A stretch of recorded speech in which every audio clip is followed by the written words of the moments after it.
யார் யாரோ வாழ்வீடே சிலுவையை கண்டீரோ, சிலுவைக்காய் பணி செய்ய வாரீரோ. கிறிஸ்துவுக்குள் பிரியமானவர்களையும் ஆண்டவரும் இரட்சகருமாகிய இயேசு கிறிஸ்துவின் நாமத்தினாலே NGPM SMP மிஷனரி இயக்கத்தின் சார்பில் உங்கள் அனைவரையும் எழுந்து கட்டுவோம் வாருங்கள் என்கிற நிகழ்வுக்கு அன்போடு கூட வரவேற்கிறோம். நம்முடைய ஆண்டவராகிய இயேசு கிறிஸ்து மரணத்தை ஜெயித்து உயிரோடு எழுந்த பின்பு அவருடைய பிள்ளைகளை பார்த்து சொன்ன வார்த்தை, ராஜ்யத்தின் இந்த சுவிசேஷம் பூலோகமுள்ள சகல ஜனங்களுக்கும் சாட்சியாய் பிரசங்கிக்கப்படும், அப்பொழுது இந்த உலகத்துக்கு முடிவரும் என்று சொன்னார். என் அன்புக்குரியவர்களே, இது ஒரு சுவிசேஷம். இந்த சுவிசேஷத்துக்கு ஒரு சாட்சி உண்டு. ஆகவே சாட்சியாய் சொல்லப்பட வேண்டும், அப்பொழுதுதான் இந்த உலகத்துக்கு முடிவரும். சிலர் சொல்கிறது போல இதோ கிறிஸ்து வந்து விடுகிறார், நாளைக்கு வந்து விடுகிறார் என்பது போல சொல்வார்கள். இந்த சுவிசேஷத்தை ஒவ்வொரு மனுஷனும் அறியும் நாள் வரையிலையும் கிறிஸ்துவின் வருகை தாமதமாக இருக்கும். ஆகவே இந்த சுவிசேஷத்தை அறிவிக்கிற பணிகளிலே நான் ஒவ்வொருவரும் தீவிரப்படும்படி உங்களை அன்போடு கூட நான் கேட்டுக்கொள்கிறேன். அருமையானவர்களே, நம்முடைய இந்திய தேசத்தில் 148 கோடி ஜனங்கள் வாழுகிறார்கள். இவர்களிலே 6,87,000 கிராமங்கள் இருக்கிறது. இன்னும் 4 லட்சம் கிராமங்களிலே தேவாலயம் கிடையாது. இந்தியாவில் 28,000 பின்கோடு இருக்கிறது. 9,000 பின்கோட்டில் தேவாலயங்கள் கிடையாது.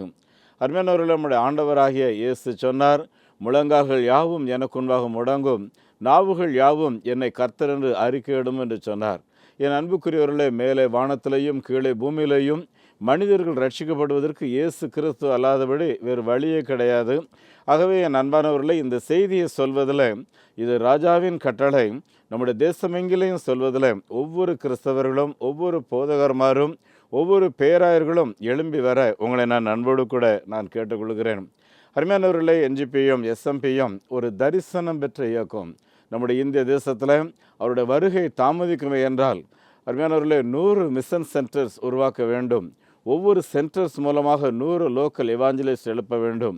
ஒவ்வொரு எவாஞ்சலிஸ்ட்டும் 10 சபைகளை உருவாக்க வேண்டும் என்று சொல்லி ஒரு இண்டிவிஜுவல் டார்கெட்டோடு ஒவ்வொரு எங்களுடைய ஊழியர்களும் பணிபுரிகிறார்கள். ஆகவே தான் இயக்கம் ஆரம்பித்த இந்த 6 ஆண்டுகளில் அவனுடைய பெரிய கிருபையினாலே இந்தியாவின் 25 மாநிலங்களில் 250 மிஷனரிமார் 138 விதமான மக்கள் இனங்களுக்கு இயேசுவே ஆண்டவர் என்று சொல்லி அறிவிக்கிறார்கள். இந்த சுவிசேஷம் அறிவித்ததனுடைய விளைவாக இதுவரையிலேயும் 853 கிராமங்களிலே முதல் தலைமுறை கிறிஸ்தவர்களாக சுமார் 8,740 பேர் இயேசு கிறிஸ்துவை ஞானஸ்நானம் பெற்று ஆராதிக்கிறார்கள். இதுவரையிலேயும் பணி மையங்களில் 55 கிராமங்களில் ஆலயங்களை கட்டி எழுப்பியிருக்கிறோம். ஒவ்வொரு மாதமும் 5 ஆலயமாவது பிரதிஷ்டை செய்ய வேண்டும் என்று ஜெபம் பண்ணி கொண்டிருக்கிறோம். அருமையானவர்களே, 15 இடங்களில் ஆலய கட்டுமான வேலைகள் நடந்து கொண்டிருக்கிறது. ஒரு 80 இடங்களில் ஆலயம் கட்டுவதற்கு அஸ்திபாரங்கள் போட்டு ஸ்பான்சர் எதிர்பார்த்து நாங்கள் காத்திருக்கிறோம். இந்தியா முழுவதும் நம்முடைய விசுவாசிகளுடைய குழந்தைகள் சுமார் 458 பேர் 8 விடுதிகளிலே தங்கியிருந்து படிக்கிறார்கள். ஆயிரக்கணக்கான குழந்தைகள் எங்களுக்கும் கல்வி வேண்டும் என்று சொல்லி கேட்கிறார்கள். எங்களையும் பள்ளியில் சேருங்கள் என்று சொல்லுகிறார்கள். அன்புக்குரியவர்களே, இந்த பெரிய நாட்டில் அருமையானவர்களே, குழந்தைகள் கல்விக்கு இயங்குகிற ஒரு காலம். அருமையானவர்களே, நம்முடைய நாட்டில் இதை நாம் நிறைய செய்ய வேண்டியதாக இருக்கிறது. அது மாத்திரமல்ல, இந்த நாட்களில் சுவிசேஷத்துக்கு பலவிதமான எதிர்ப்புகள் வரும்போது பல மூத்த ஆவிக்குரிய அண்ணன்மார்கள் சொல்லும் ஆலோசனை, நிறைய டியூஷன் சென்டர்ஸ் ஆரம்பிங்க. இந்த டியூஷன் சென்டர்ஸில் வரக்கூடிய பிள்ளைகளுக்கு கர்த்தருடைய வசனத்தை சொல்லிக் கொடுங்க, அதோடு கூட அவர்களுக்கு கல்வியையும் சொல்லிக் கொடுங்கள். முடிந்து போகும்போது ஜெபம் பண்ணி அனுப்பி வையுங்கள். அந்த குழந்தைகள் தெய்வ பக்தியோடு உலக ஞானத்தையும் பெற்று சிறந்த வளர்ச்சி அடைவார்கள். அது ஊழியங்களுக்கு பெரிய சப்போர்ட்டாக இருக்கும்னு சொல்கிறாங்க. இதற்காக சிறப்பு பிரயாசங்கள் பட்டு கொண்டிருக்கிறோம். அன்புக்குரியவர்களே, நீங்கள் இதற்காக ஜெபித்து கொள்ளுங்கள். அன்பானவர்களே, இந்த தரிசன திட்டத்தில் நீங்களும் எங்களோடு கூட பங்கெடுப்பு செய்யும்படி உங்கள் அன்போடு கூட கேட்டுக்கொள்கிறேன். அருமையானவர்களே, நம்முடைய நாட்டில் இந்த சுவிசேஷத்தை இன்னும் கேள்விப்பட்டிராத ஜனங்கள் ஏராளமாக இருக்கிறார்கள். என் அன்புக்குரியவர்களே, அவர்களுக்கு இந்த நற்செய்தி அறிவிக்கிறதற்கு நான் புறப்பட்டு போகிறேன், என்னை அனுப்பி வைங்கன்னு சொல்லி டெய்லி பல இடங்களிலிருந்து என்னோட தொலைபேசியிலே பலர் தொடர்பு கொள்வார்கள். அருமையானவர்களே, ஒவ்வொரு ஸ்பான்சர் வரும்போது ஒரு புது மிஷினரி எடுத்து நாங்கள் அனுப்பி வைத்து கொண்டிருக்கிறோம். அதுவே ஆண்டவர் சித்தமாக இருந்தால் நீங்கள் ஒரு ஆசிரியராக இல்லைன்னா ஒரு அலுவலகத்தில் வேலை புரிகிறவராக இருந்தால் கொஞ்சம் உங்களுடைய சாக்ரிஃபைஸ் பண்ணி ஒரு மிஷினரி ஸ்பான்சர்ஸ் எடுக்கலாம். அதே மாதிரி பிஸ்னஸ் பண்ணுறவங்க ஒவ்வொருவருமே மிஷினரி ஸ்பான்சர் பண்ணலாம் பார்த்துடுங்க. அருமையானவர்களே, பள்ளிக்கூடத்துக்கு போகிற குழந்தைகள், அதை கல்லூரிக்கு போகிற பிள்ளைகள், ஆதிவாசி பிள்ளையை படிக்க வைக்கலாம். ரூ. 600 ஒரு குழந்தைக்கு. முழுமையாக பொறுப்பு இருக்கிறதுக்கு ரூ. 1200. ஆகவே அன்பானவர்களே, இந்த ஊழியங்களிலே நீங்கள் உங்களை ஈடுபடுத்திக் கொள்ளுங்கள். மிஷினரிகளுடைய குழந்தைகளுக்கு ரூ. 1000 வாங்குகிறோம். அதே போல் இந்த உண்டியல் பெட்டி வைத்திருக்கிறோம். இது கிராமங்களில் ஏராளமான இடங்களிலே ஆலயங்கள் கட்ட வேண்டியதாக இருக்கிறது. இந்த ஆலயங்கள் கட்டுவதற்கு இடங்கள் வாங்குவது, இன்னும் ஆலயத்தின் தேவைகள் ஏராளம் இருக்கிறது. ஆகவே நீங்கள் கொடுக்குற காணிக்கைகள் இந்த ஆலயத்தின் கட்டுமான காரியங்களுக்காக பயன்படுத்தப்படும். அதோடு கூட மாதந்தோறும் ஆத்ம சவால் என்ற ஒரு பத்திரிகை வெளியிட்டு கொண்டிருக்கிறோம். இது நம்மை கர்த்தராகிய இயேசு கிறிஸ்து சீக்கிரம் வரப்போகிறார். அவரை சந்திக்க வேண்டும். சந்திக்கும் போது யாரும் வெறுங்கையோடு சந்திக்கக்கூடாது. ஒரு கூட்ட ஆத்மாக்களோடு நாம் அவரை சந்திக்க வேண்டும். லூக்கா 15:10 மனம் திரும்புகிற ஒரு பாவி நிமித்தம் பரலோகத்தில் மிகுந்த சந்தோஷம் உண்டாயிருக்கும் என்று எழுதியிருக்கிறது. அன்பானவர்களே, இந்த இயக்கத்தினுடைய பொருளாதார தேவைகளை நாங்கள் எந்த ஒரு வெளிநாட்டு நிறுவனத்திலிருந்து பெறுவது கிடையாது. மாறாக உங்களைப் போல கர்த்தருடைய பிள்ளைகள் அநேகர் ஜெபம் பண்ணி இந்த ஊழியங்களை ஆதரிக்கிறீர்கள். உங்களுக்கு அதிக நன்றியாக இருக்கிறோம். வட மாநிலங்களுக்கு வந்து நீங்கள் அனுப்பியிருக்கிற காணிக்கைகளுடைய விளைவுகளை வந்து பார்க்க உங்களை வரும்படி அன்போடு கூட அழைக்கிறேன். ஒவ்வொரு மாதத்துக்கு 2 முறை வட மாநிலங்களுக்கு செல்கிறோம். அருமையானவர்களே, நீங்கள் எப்போ வாய்ப்பு இருக்குன்னு சொன்னீங்கன்னா அதுக்கு தகுந்தபடி ப்ரோக்ராம் செட் பண்ணிக்கலாம். அது மாத்திரம் இல்லை, காணிக்கை அனுப்புகிறவர்கள் உங்களுடைய முழு முகவரிகள், உங்களுடைய வாட்ஸ்அப் நம்பர், ஃபோன் நம்பர் எங்களுக்கு கட்டாயம் வேணும். ஏன்னா உங்களுக்கு நாங்கள் ரசீது அனுப்பணும். அதோடு கூட நாங்கள் கொடுக்குற பணத்தை நாங்கள் அரசுக்கு சப்மிட் பண்ணி எவ்வளவு காணிக்கை பெற்றிருக்கிறோம் அப்படிங்கிறத நாங்கள் தெரியப்படுத்தி வரவு செலவுகளை ஐடிக்கு தாக்கல் பண்ணணும். ஆகவே உங்களுடைய அட்ரஸ் ரொம்ப முக்கியம். நீங்கள் ரகசியமாக கூட நீங்கள் அனுப்புங்க, யாருக்கும் தெரிய வேண்டாம்னா நாங்கள் யார்கிட்டையும் சொல்ல மாட்டோம். ஆனால் அதே சமயம் யார்கிட்டருந்து பெற்றிருக்கிறோங்கிறத வந்து இந்த நாட்களில் இருக்கிற அரசியல் சூழ்நிலையில் ரொம்ப முக்கியமானது. ஆகவே உங்களுடைய அட்ரஸை அனுப்பி வைங்க. அன்பானவர்களே, ஒவ்வொரு மாதமும் நம்முடைய இயக்கத்துக்கு இப்பொழுது 25 லட்ச ரூபாய் தேவை. இன்னும் கூடுதலாக மிஷினரிகளை எடுக்கும்போது இன்னும் கூடுதலாக தேவைப்படும். அப்படின்னா உங்களுடைய ஃப்ரெண்ட்ஸுக்கு நீங்கள் அறிமுகப்படுத்தலாம், உங்களுடைய ஜபக்குழுக்கு, உங்கள் பாஸ்டருக்கு தெரியப்படுத்தலாம், பேராயருக்கு தெரியப்படுத்தலாம். அன்பானவர்களே, ஒவ்வொரு சபைகளும் மிஷினரி பணியில் ஈடுபடணும். ஆண்டோட சித்தமாக இருக்குமே என்றால் 2026-27 இன்னொரு 100 புதிய மிஷினரிகளை தெரிந்தெடுக்க வேண்டும். 100 புதிய ஆலயங்களை கட்டாயம் கட்ட வேண்டும். 100 குழந்தைகளையாவது ஹாஸ்டலில் சேர்க்க வேண்டும். குறைந்தபட்சம் 10,000 பேருக்கு திருமணம் கொடுக்க வேண்டும். அது மாத்திரமல்ல, ஒவ்வொரு மாதமும் குறைந்தபட்சம் 2 ஆலயம், அதிகபட்சம் 5 ஆலயம் கட்டி பிரதிஷ்டை செய்ய வேண்டும் என்று சொல்லி திட்டங்கள் வைத்திருக்கிறோம். இந்த தரிசன திட்டங்களில் உங்களுடைய ஈடுபாடு என்ன, உங்களுடைய பங்குகள் என்ன என்று சொல்லி தெரியப்படுத்துங்கள். நம்முடைய பாரத நாட்டில் வெளிநாட்டிலிருந்து ஒரு காலத்தில் மிஷினரிகள் வந்தார்கள். இன்றைக்கு வர முடியாது. அன்புக்குரியவர்களே, ஆகவே நம்முடைய நாட்டுக்கு நாம் தான் இந்த நற்செய்தியை சொல்ல வேண்டும். அது மாத்திரமல்ல, அருமையானவர்களே, வெளிநாட்டில் இந்த மிஷினரிகள் அவர்கள் இன்றைக்கு நமக்காக செய்த தியாகங்கள் மிக அதிகம். உங்கள் எல்லாருக்கும் தெரியும், கன்னியாகுமரியில் ரிங்கல் தோபேன்ற ஒரு மிஷினரி ஒர்க் பண்ணிகிட்டு இருந்தார். அவர் ஒரு நாள் வீட்டில் இருக்கும்போது ஒரு 13 வயசு பிள்ளை அவரோட வீட்டுக்கு வருது. அந்த குழந்தைக்கு மேலாடை கிடையாது. ஆகவே மிஷினரி ரிங்கல் தேவியுடைய மனைவி இதை பார்த்த உடனே உள்ளே போய் அவங்களுடைய கவனம் எடுத்து அந்த குழந்தையுடைய உடலில் போர்த்து விடுகிறார்கள். இது அந்த வட்டாரத்தில் ஒரு பெரிய இசுவாகிறது பார்த்துடும். கடைசியாக அரண்மனையில் இவர்கள் விசாரணைக்கு அழைக்கப்படுகிறார்கள். அரண்மனை விசாரணையில் சொல்கிறாங்க, தேவனுடைய சாயல் படைப்பு அவள், அந்த குழந்தை இப்படி அவமதிக்கப்படுகிறது எங்களால் பார்க்க முடியாது. ஆகவே இந்த குழந்தைக்கு உரிய கண்ணியத்தை நாங்கள் கொடுத்துருக்கிறோம், அவளுக்கு உரிய ஆடையை அணிவித்திருக்கிறோம் என்று சொல்லும்போது அன்றைக்கு இருந்த அரசவை அதை ஏற்றுக்கொள்ளவில்லை. மாறாக நாங்கள் நீங்கள் செய்தது தப்புன்னு சொல்லி நீங்கள் ஒத்துக்குங்க அப்படின்னு சொல்லும்போது இவங்க ஒற்றுக்கொள்ளாத ஒரே காரணத்தினால இவங்களுக்கு மிகவும் கொடிய தண்டனை, பிரம்பால் அடிக்கப்பட்டார்கள். அதோடு கூட குதிரையை ஓட விட்டு குதிரை வண்டிக்கு பின்னால் 2 பேரும் கைகளிலே அந்த குதிரையை வண்டியோடு சேர்த்து கயிறில் கட்டிட்டாங்க. அந்த வண்டி ஓடும்போது கீழே விழுந்து அவருடைய உடலெல்லாம் சிதறி அருமையானவர்களே, இரத்தங்கள் அந்த வட்டாரத்தில் கொட்ட ஆரம்பித்தது. ஆனால் ஒன்றை கவனித்து கொள்ளுங்கள், எங்கெல்லாம் அவருடைய இரத்தங்கள் கொட்டியது அங்கெல்லாம் இன்றைக்கு ஆவிக்குரிய சபைகள் மாத்திரமல்ல, அந்த வட்டாரத்து கிறிஸ்தவர்கள், இன்றைக்கும் கன்னியாகுமரி மாவட்ட கிறிஸ்தவர்கள் பார்த்திங்கன்னா அதிக வைராக்கியமாக இருக்கிறார்கள். உலகில் எந்த மூலையில் போனாலும் கன்னியாகுமரி, திருநெல்வேலி, தூத்துக்குடி மக்கள் சபைகளை உருவாக்கி இருப்பார்கள். இப்படி கர்த்தருக்காக அவர்கள் வைராக்கியம் பாராட்ட காரணம் அவங்க மத்தியில் மிஷினரிகள். ஆகவே அன்புக்குரியவர்களே, நம்முடைய நாட்டிலையும் நாம் இந்த காரியங்களை கட்டாயம் செய்யணும் பார்த்துக்குங்க. ஆகவே இன்னொரு முறை வெளிநாட்டிலேருந்து வருவாங்கன்னு எதிர்பார்க்க முடியாது. அதே மாதிரி வெளிநாட்டு மிஷினரிகளை போங்கன்னு சொல்கிறபடி நம்ம போகணும்னு சொல்ல முடியாது. நாமும் பணித்தளத்தில் வட மாநிலங்களில் என்ன செய்கிறோன்னா, உள்ளூர் மக்களை எழுப்பி அவங்க மத்தியில் தான் தலைமைத்துவத்தை கொடுக்குறோம். அவங்க தான் பாஸ்டராக இருப்பாங்க, அவங்க தான் பேப்டிசம் கொடுப்பாங்க, அவங்க தான் திருவிருந்து கொடுப்பாங்க. அந்த அளவுக்கு அவர்களுக்கு அந்த தலைமைத்துவத்தை கொடுக்குறோம். ஒரு ஆள் கோவணம் வச்சுக்கிட்டு இருப்பான், காட்டுக்குள்ளே இருப்பான், பார்த்துங்க சாராயம் குடிச்சிட்டு இருப்பான். அவனை புது மனிதனாக மாற்றி அவனுக்கு கொடுக்க வேண்டிய கல்வியை கற்றுக் கொடுத்து, வேதாகமத்தை கற்றுக் கொடுத்து, அழகிய மனிதனாக சபைக்கு போதகராக அன்புக்குரியவர்களை உருவாக்குகிறோம். ஆகவே இந்த கடைசி காலத்தில் இந்த பணியில் உங்களை ஈடுபடுத்துங்கள். உங்களுடைய வங்கி எண்ணை குறித்து வைத்துக் கொள்ளுங்கள். நெகேமியா new generation partaker moment, state bank of India, Chennai Thiruvancheri branch, account number 42 17 80 20 691, IFSC code SPIN 0061767. அதே போல் salvation mission partaker moment SMPM, Canara bank, Chennai Selaiyur branch, account number 12 00 34 54 94 90. இவங்களோட ஐஎஃப்எஸ்சி கோட் CNR P0005652. இவங்களுடைய தொலைபேசி எண் 9447375550, 9043867550. எங்களுடைய தலைமை அலுவலகம் நம்பர் 2 MGR தெரு, பதுவஞ்சேரி, சென்னை 126. அன்புக்குரியவர்களே, வட மாநிலங்களிலே இந்த நாட்களில் போன கிறிஸ்துமஸ் வரையிலையும் பல பகுதிகளில் பயங்கரமான எதிர்ப்பு. கிறிஸ்துவுக்குள் பிரியமானவர்களே, ஆண்டவரும் இரட்சகருமாகிய இயேசு கிறிஸ்து நாமத்திலே உங்களை வாழ்த்துகிறேன்.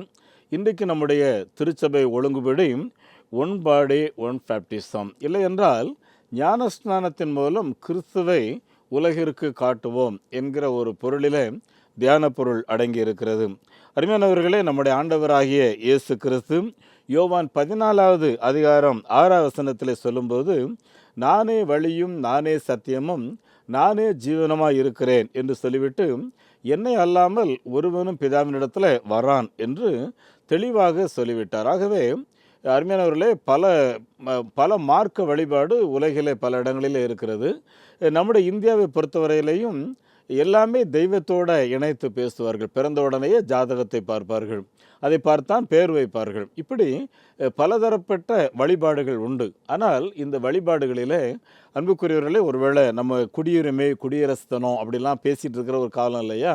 இந்த வழிபாட்டு ஸ்தலங்களில் என்னுடைய மார்க்கத்தை மாத்திரம்தான் எல்லாரும் பின்பற்ற வேண்டும் அப்படின்னு யாரையுமே கட்டாயப்படுத்தக்கூடாது என்பதில் இந்த பைபிள் தெளிவாக இருக்குது. ஆனால் அதே சமயம் பார்த்திங்கன்னா, நீ பரலோகம் போனோன்னா இயேசு வழிங்கிறத நீ சொல்லு. ஆனால் கட்டாயப்படுத்துகிறதோ, வன்முறையை கையாளுறதோ, இல்லை என்றால் கட்டாயப்படுத்தி கல்யாணம் பண்ணுறதோ, கட்டாயப்படுத்தி பேப்டிசம் கொடுக்குறதையோ இந்த பைபிள் அனுமதிக்கவில்லை. அருமையானவர்களே, இப்போது நம்ம நாட்டில் நிறையா போராட்டங்கள் நடக்குது, கிறிஸ்தவர்களுக்கு விரோதமாக நடக்குது, சபை நடத்த விடாமல். ஆனால் இதுவரையிலையும் எனக்கு கட்டாயம் பண்ணி பேப்டிசம் கொடுத்தாங்க, கட்டாயம் பண்ணி கிறிஸ்தவ முறைப்படி கல்யாணம் பண்ணி வச்சுட்டாங்க அப்படின்னு யாருமே கோர்ட்டில் போய் சாட்சி சொல்லலை. எதுக்காக சொல்கிறேன் அப்படின்னா, அது கிறிஸ்துவின் போதனையே கிடையாது. ஆகவே எந்த கிறிஸ்தவர்களாக இருந்தாலும் சரி, அன்பானவர்களே, நாம் தேவனின் பிள்ளைகள், தேவனின் சாயலை உலகுக்கு வெளிப்படுத்துறது தான் நம்ம வைத்திருக்கிறதே தவிர யாரையும் நிர்பந்திக்கிறதுக்காக தேவன் நம்மை வைக்கவில்லை. அருமையானவர்களே, அன்றைக்கு ரோமாபுரியில் அரசர் இருந்தார். அந்த அரசருக்கு என்ன பிரச்சனைனா, உலகமெங்கிலும் இருக்கிற மக்கள் அவருக்கு ஆண்டுக்கு ஒரு முறை வழிபாடு நடத்த வேண்டும். இது ரோம கலாச்சாரங்களில் இருந்த ஒன்று. ஆனால் இப்படிப்பட்ட காலகட்டங்களிலே கிறிஸ்தவர்களும் இந்த ஆராதனை செய்ய வேண்டும் என்று வலியுறுத்தப்பட்ட அரசராலே ஒரு ஆர்டர் பிறப்பிக்கப்படுகிறது. என் அன்புக்குரியவர்களே, அப்படிப்பட்ட காலகட்டங்களில் கிறிஸ்தவர்கள் அதை மறுக்கிறார்கள். மறுத்த காரணத்துக்காக இன்றைக்கு இருந்ததை காட்டிலும் முன்னால் அந்த நாட்களில் பார்த்திங்கன்னா மிகவும் கொடூரமாக ரோம அரசாங்கத்தினாலே கொடுமைப்படுத்தப்பட்டார்கள். இது சரித்திரத்தில் நடந்த நிகழ்வுகள் நம்ம எல்லாருக்கும் தெரியும். அதில் சக்கரவர்த்தி சீசர் என்பவர் பார்த்திங்கன்னா கிறிஸ்தவர்களுடைய உடல் முழுவதும் மெழுகு பூசி அதை தீ வைத்து கொளுத்தி அந்த வெளிச்சத்தில் டான்ஸ் ஆடிட்டு போனாருன்னு சொல்லுவாங்க. ஏன்னா அந்த அளவுக்கு கிறிஸ்தவ விரோதங்கள் இருந்த ஒரு காலங்கள். ஆனால் அப்படிப்பட்ட காலகட்டங்களில் பவுல் என்ற ஒரு தேவனுடைய ஊழியர், அவர் சிறைச்சாலையில் அடைக்கப்பட்டிருக்கிறார் இந்த சுவிசேஷத்தை பிரசங்கம் பண்ணினதற்காக. அப்பொழுது எபேசுவில் அங்கேயும் பலதரப்பட்ட வழிபாடுகள் இருந்துச்சு. அங்கே ஒரு பெண் தேவதை தியானாள் என்று சொல்லுவார்கள். இந்த தேவதைக்கு வழிபாடு பண்ணுவதற்கு உலகிலே பல இடங்களிலிருந்து வருவார்கள். பவுல் இயேசு இரட்சகரை குறித்து அங்கே பிரச்சாரம் பண்ணும்போது பலர் அங்கே இயேசுவை ஏற்றுக்கொண்டார்கள். இதனால் என்னென்னா, அந்த தியானாளுடைய அந்த பொம்மையை வாங்குறதுக்கு ஆட்கள் ரொம்ப குறைஞ்சதுனால அது ஒரு பெரிய இசுவாயிடுச்சு. அதில் அந்த இசுவாக இருக்கிற நேரத்தில் ரோம சக்கரவர்த்தியும் சொன்ன இந்த காலகட்டங்களில் பவுல் சிறைச்சாலையிலிருந்து விசுவாச குடும்பங்களுக்கு ஒரு கடிதம் எழுதும்போது அந்த கடிதத்தில் என்ன சொல்கிறாரு, எபேசியர் 4வது அதிகாரத்தில் 4, 5, 6 ஆகிய வசனங்களில் என்ன சொல்கிறாரு, ஒரே சரீரமும் ஒரே ஆவியும் தான் உள்ளது, ஒரே பொதுவான விசுவாசம் உள்ளது. ஆகவே இயேசு கிறிஸ்து அந்த ஒரே விசுவாசத்தில் வாழும்படி உங்களை அழைக்கிறார். ஒரே கர்த்தரும் ஒரே விசுவாசமும் ஒரே ஞானஸ்நானமும் உள்ளன. எல்லாருக்கும் பிதாவாகிய தேவன் ஒருவரே உண்டு. அவர் ஒருவரே எல்லாவரையும் ஆளுகிறவர். அவர் எல்லா இடங்களிலேயும் வீற்றிருக்கிறவர் என்று இந்த பிதாவாகிய தேவனின் குணாதிசயங்களை சொல்லி, இந்த ஒரே தேவன் ஒரே வழிபாடு இதில் நீங்கள் நிலைத்திருங்கள் என்று சொல்லுகிறார். என் அன்புக்குரிய ஆண்டுடைய பிள்ளைகளே, இஸ்ரவேலர்கள் என்று சொல்லக்கூடியவர்கள் தேவனால் தெரிந்து கொள்ளப்பட்ட ஒரு குடும்பம். அருமையானவர்களே, முதல் எபிரேயனாகிய ஆபிரகாம் அன்றைக்கு அவன் தேவனாலே அன்றைக்கு அவங்க அப்பா பண்ணிக்கிட்டு இருந்த வியாபாரத்தில் இருந்து, அவங்க அப்பா நடத்திக்கிட்டு இருந்த ஆராதனையிலிருந்து, அவங்க அப்பா வாழ்ந்த இடத்துலேருந்து வெறுங்கையோடு எல்லாவற்றையும் விட்டுட்டு நீ வா அப்படின்னு சொல்லி அவனை பிடித்தெடுத்து வந்து இந்த ஆபிரகாமை ஆசீர்வதித்து அவன் தான் முதல் எபிரேயன். பார்த்துங்க, இது தேவன் அவருக்கென்று தெரிந்து கொண்ட ஒரு சந்ததி. சமீபத்தில் முத்து என்ற ஒரு அண்ணன் அவர்கள் குடும்பமாக ஞானஸ்நானம் பெற்றார்கள். சரீரத்தில் பல பிரச்சனைகள், இயேசு அவர்களை தொட்டார், குணமாக்கினார், பேப்டிசம் எடுத்தார்கள். எடுத்த பின்பு அவர்கள் சொன்ன சாட்சி என்னென்னா, நான் வாடகை வீட்டில் இருந்தேன், எனக்கு ஆண்டவர் சொந்த வீட்டை கொடுத்தார். ஏன்னா அவன் காலி பண்ணி ரொம்ப தொந்தரவு பண்ணதுனால லோன் போட்டு வீடை கட்டினோம். ஆக வீடு புதுசாகிவிட்டது, வீட்டில் இருந்தோம். அப்படி இருக்கிற நேரத்தில் கடை வச்சுருந்தோமே, அந்த கடைக்காரன் அவனும் உடனே காலி பண்ணுன்னு சொல்லி ஒரே நிர்பந்தம். அப்படி இருக்கையில் தான் பக்கத்தில் ஒரு கடை விற்பனைக்காக வந்தது. அதை வாங்கி அதையும் சொந்தமாக்கணும். அவர் என்ன சொன்னார், என் வாழ்க்கை மாறிச்சு, என் வீடு மாறிச்சு, தொழிலும் மாறிச்சு, எல்லாமே எனக்கு சுதந்திரமாக இயேசு தந்தார் என்று சொன்னார். பார்த்து, ஒருவேளை பழையவைகள் எல்லாம் ஒளிந்து போயின, எல்லாமே புதிதாயின அப்படின்றது அவருடைய அனுபவம். என் அன்பான ஆண்டுடைய பிள்ளைகளை, ஒருவேளை அருமையான இந்த விஷயத்தில் பார்த்திங்கன்னா, நாம் தேவ ஜனம், தேவனின் சாயலை இந்த உலகத்துக்கு வெளிப்படுத்துகிறவர்கள். இதை குறித்து ஒருத்தர் சொல்லும்போது, ஒரு பள்ளிக்கூடத்துக்கு போகிற ஒரு குழந்தைகள் பார்த்திங்கன்னா, அந்த பள்ளிக்கூடத்தில் இந்த பிள்ளைங்க இந்த பள்ளிக்கூடத்தில் படிக்கிறாங்க அப்படின்றதுக்கு அடையாளமாக யூனிஃபார்ம் போட்டிருப்பாங்க. நம்ம எல்லோரும் பார்த்துருக்கோம் இல்லையா?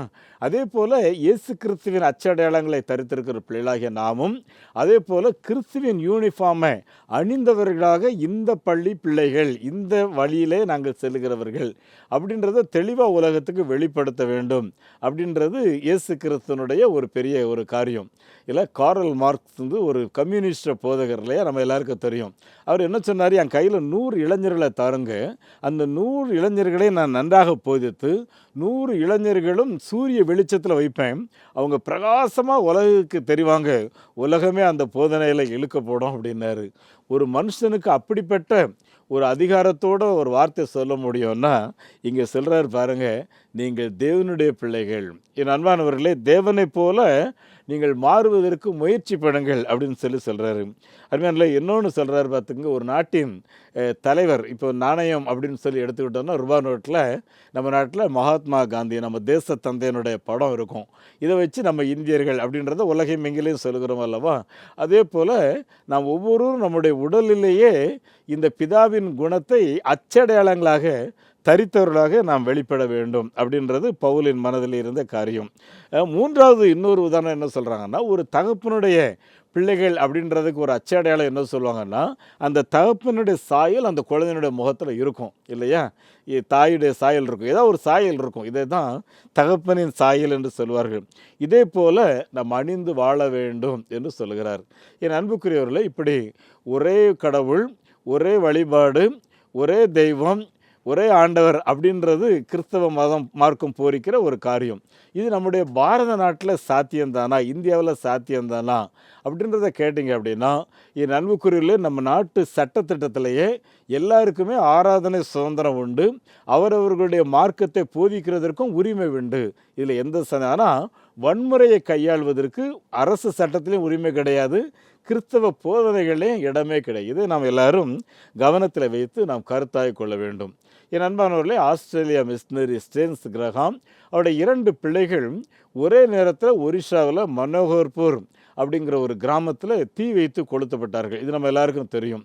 அருமையானவர்களே, இது நடந்தது 1988 ஜனவரி மாதம் 22/1 இது நடந்துச்சு. ஆனால் இந்த ஒரே நாளை நம்ம நாட்டில் ஏதோ ஒரு பெரிய விடியல் காலங்கள் போல பல விழாக்கள் அதே குறிப்பிட்ட நாளில் நடத்துகிறார்கள். இது எந்த விதத்தில் ஏற்புடையது அப்படின்றது தெரியல. நான் அதை குறித்து ரொம்ப பேச விரும்பவில்லை. அருமையானவர்களே, எந்த ஒரு மார்க்கமாக இருந்தாலும் சரி, அவர்களுக்குள்ளாக ஒரு வேகத்தை உண்டு பண்ணுகிற, இல்லை என்றால் ஒரு ஒரு எரிச்சலை உண்டு பண்ணுகிற செயல்களை நம்ம யாருமே செய்யக்கூடாது. அருமையானவர்களே, நம்ம நாட்டில் சுதந்திர தீயை பற்ற வைத்ததை யாருன்னு சொல்லி பார்த்தீங்கன்னா அன்னி பெசன்ட் அம்மையார். நம்ம எல்லாருக்கும் தெரியும், இது ஒரு சரித்திரம். ஆனால் அந்த துப்பாக்கி கலவரம்னு ஒன்று வெள்ளூரில் நடந்துச்சு பார்த்தீங்களா? என் அன்பானவர்களே, இந்த வெள்ளூரில் நடந்த கலவரத்தில் அன்றைக்கு என்ன போதிச்சிட்டாங்க அப்படின்னா, ஒவ்வொரு துப்பாக்கிலையும் மாட்டு கொழுப்பு கலந்திருக்கிறதாக. நம்முடைய இந்தியர்களிலே பலர் மாட்டு உணவை என்பதை அசுசியாக எண்ணுவோம், அதை அருவருப்பாக எண்ணுவார்கள். அது ஒரு பக்கம் இருக்கட்டும்.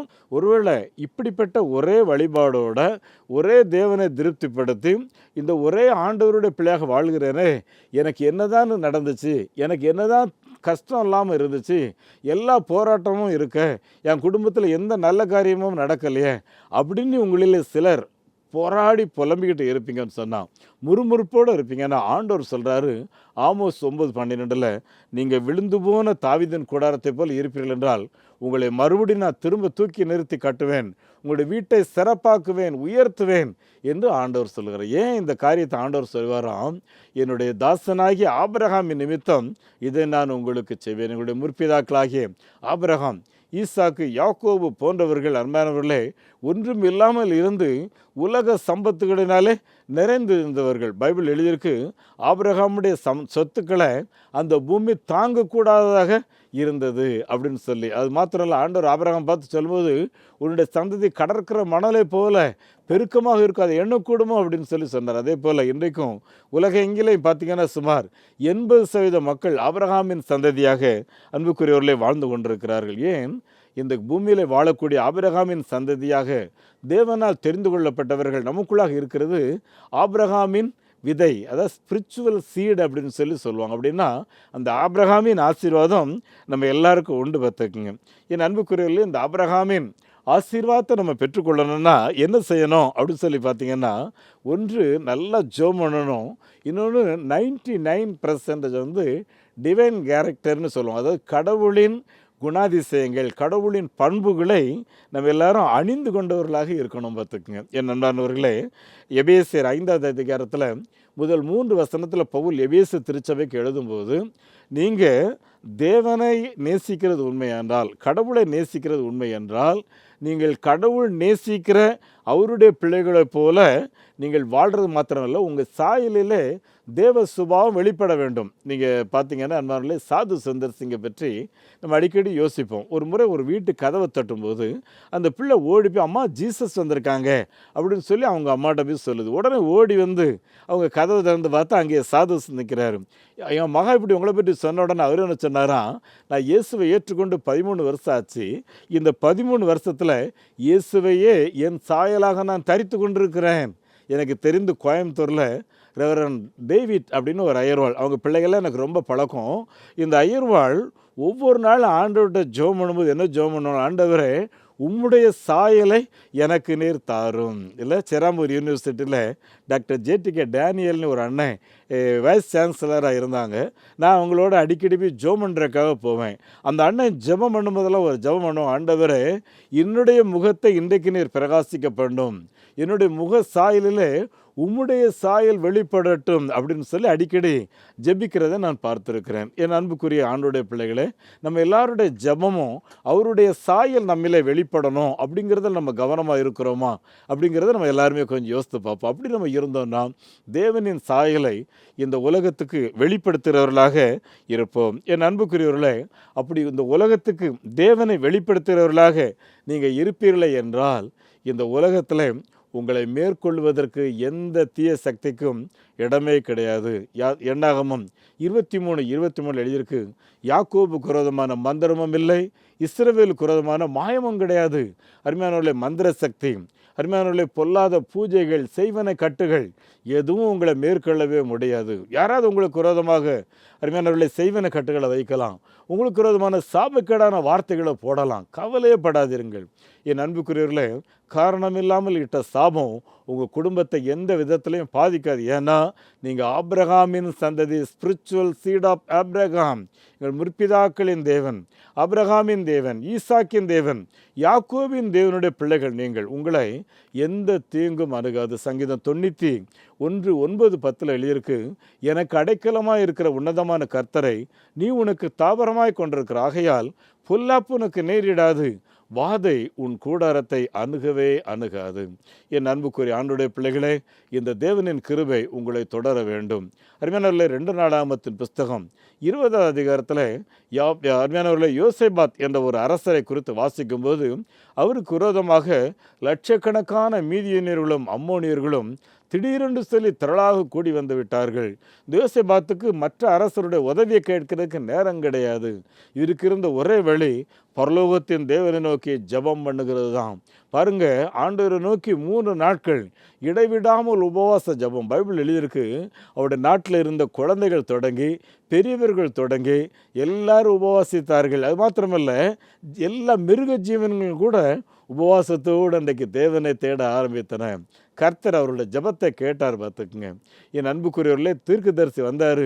யோசேபாத்தே, இந்த யுத்தம் உங்களுடையதல்ல, இது கர்த்தருடையது, கர்த்தர் உங்களுக்கு செய்யும் ரட்சிப்பை நீங்கள் பார்ப்பீர்கள் அப்படின்னு சொன்ன உடனே இந்த யோசேபாத் என்ன பண்ணுறாரு பாருங்க, விசுவாசத்தோட படை வீரர்களுக்கு முன்பாக கொண்டு போய் பாடகர் குழுவை நிறுத்துகிறார். பாடகர் குழு கர்த்தரை கம்பீரித்து பாடுகிறார்கள். எதிர்த்து நின்ற படைகள் சிதறி ஓட ஆரம்பித்து விட்டது. இல்லை என் அன்பான தேவனுடைய பிள்ளைகளை, உங்கள் வாழ்க்கையிலையும் எப்படி எரிகோவின் கோட்டையை ஆண்டவருடைய பிள்ளைகள் தூய்த்த போது உடைந்து சிதறியதோ, உங்கள் வாழ்க்கையில் இருக்கிற தடை சுவர்கள், உங்கள் வீட்டுக்கு விரோதமாக இருக்கிற தடை சுவர்கள், உங்கள் தொழிலுக்கு விரோதமாக இருக்கிற தடைகள், செய்வனை கட்டுகள் எல்லாம் அறுந்து போய்விடும். ஏனென்றால் நீங்கள் ஆபிரகாமின் சந்ததி, உங்களை எந்த வாதையும் அணுக முடியாது. எனக்கு அடைக்கலமாக இருக்கிற உன்னதமான கர்த்தரை நீ உனக்கு தாவரமாய் கொண்டாய், ஆகையால் பொல்லாப்பு உனக்கு நேரிடாது என்று சொல்லி வசனம் தெளிவாக சொல்கிறது. அது மாத்திரமல்ல, அவன் என்னிடத்தில் வாஞ்சியாக இருக்கிறபடியால் அவனை நான் விடுவிப்பேன், என் நாமத்தை அவன் அறிந்திருக்கிறபடியால் அவனை உயர்ந்த அடைக்கலத்தில் வைப்பேன், என்னை நோக்கி கூப்பிடுவான், நான் அவனுக்கு மறுபுத்திரம் அருளி செய்வேன், ஆபத்தில் நான் அவனோடு இருந்து அவனை தப்புவித்து அவனை கனப்படுத்துவேன், என் நீடித்த ரட்சிப்பை அவனுக்கு காண்பிப்பேன் என்று அவர் சொல்லியிருக்கார். சொன்னபடியே உங்களுக்கும் உங்களுடைய குடும்பத்துக்கும் இந்த வாரத்தில் ஆண்டவர் தந்தருள்வாராக. உங்களுக்காக நான் ஜெபிக்க விரும்புகிறேன். பரலோக தந்தையே, இந்த வாசனங்களை கேட்ட ஒவ்வொரு உம்முடைய பிள்ளைகளுக்காக ஸ்தோத்திரம். ஒவ்வொருவரோடு நீர் தொடர்ந்து பேசுவீராக. நாங்கள் தேவனால் தெரிந்து கொள்ளப்பட்ட ஜனம், அது மாத்திரமல்ல தேவனை போல வாழ்வதற்காக பிரித்தெடுக்கப்பட்ட ஆசீர்வதிக்கப்பட்ட சந்ததி என்பதை புரிந்து கொண்டவர்களாக இந்த பூமியில் ஒவ்வொரு நாளும் எங்களுடைய வாழ்க்கையின் மூலம், எங்களுடைய ஞானஸ்நானத்தின் மூலம், எங்களுடைய ஒவ்வொரு நடவடிக்கைகள் மூலம் ஜீவனுள்ள தேவனை இந்த உலகிற்கு வெளிப்படுத்துவதற்கு ஆண்டவரே நீர் எங்களை பயன்படுத்த வேண்டும் என்று சொல்லி ஜெபிக்கிறோம். எங்களை கழுவும், எங்களை இன்னும் தகுதிப்படுத்தும். உம்முடைய ஆசீர்வாதம் எங்களுடைய சந்ததியின் மேலே, எங்களுடைய குடும்பத்தின் மேலே, எங்கள் பிள்ளைகள் மேலே தொடரட்டும் ஆண்டவரே. அப்படியே நீர் செய்கிறதற்காக ஸ்தோத்திரம். இந்த வார்த்தைகளை கேட்ட உம்முடைய பிள்ளைகள் யாரும் மனம் சோர்ந்து போய்விடாதபடி காத்துக்கொள்ளும். பிதாவே, உம்முடைய அன்பு குமாரன் எங்கள் அருமை இரட்சகர் இயேசு கிறிஸ்துவின் நாமத்தில் இந்த ஜெபத்தை கேட்கின்றோம் பிதாவே, ஆமேன். நம்முடைய ஆண்டவர் இயேசு கிறிஸ்துவனுடைய கிருபையும் பிதாவாகிய கடவுளின் அன்பும் பரிசுத்த ஆவியானவரின் பராமரிப்பு, நடத்தல், ஆசீர்வாதம் நம் அனைவரோடும் தங்கியிருப்பதாக. ஆமேன். இந்த மாபெரும் நற்செய்தி பணியில் ஒரு ஆதிவாசி குழந்தைய நீங்கள் 600 ரூபாய் கொடுத்து படிக்க வைக்கலாமே, உங்களால் ஏன்ற தொகையை கொடுத்து ஒரு ஆலயங்கள் கட்டுவதற்கு தீர்மானம் எடுக்கலாமே, உங்களுடைய பங்குகள் என்ன?